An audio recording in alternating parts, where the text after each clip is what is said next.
Halo friend, apa kabar? Selamat sore. Semoga kalian sehat-sehat aja ya. Sehat seperti si Uclik, si Opior Jawa.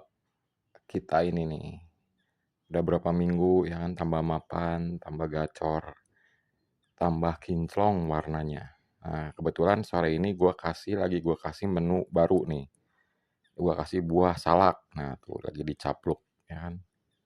Nah, kayaknya seluruh Indonesia ini cuma gua nih yang kasih menu makan buah salak sama burung.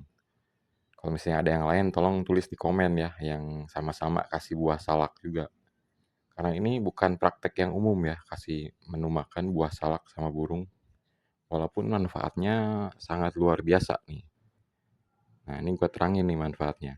Jadi buah salak ini kan mirip-mirip buah apel gitu ya kan, yang agak keset-keset gitu, agak berserat.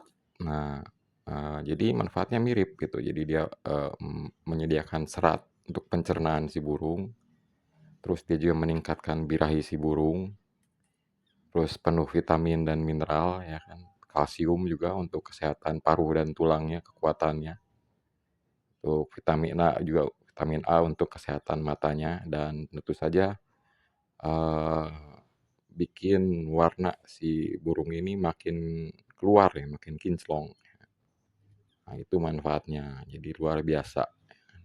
Dan apakah mereka burung-burung pemakan buah ini doyan salak? Nah lihat aja, dari tadi dicomotin ya.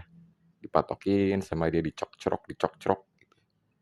Cuma jangan lupa kalau misalnya kasih buah salak itu si cepuk airnya kasih penuh, kasihlah air bersih yang baru gitu ya, soalnya ini kan agak seret ya kalau makan buah salak gitu, nanti dia, biar nggak keselak dia butuh minum gitu, jadi sediain di air bersih di cepuknya sama buah salaknya ya, karena ini manis, asem, sepet gini jadi dia birahinya naik dan nanti dia akan gacor ya.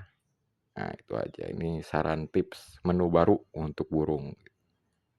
Oke, sementara gitu dulu. Semoga ada info-info baru lagi di video-video selanjutnya. Tolong like, subscribe. Yang belum subscribe, tolong share juga ya kan informasi ini. Sampai jumpa para kicauers. Ciao.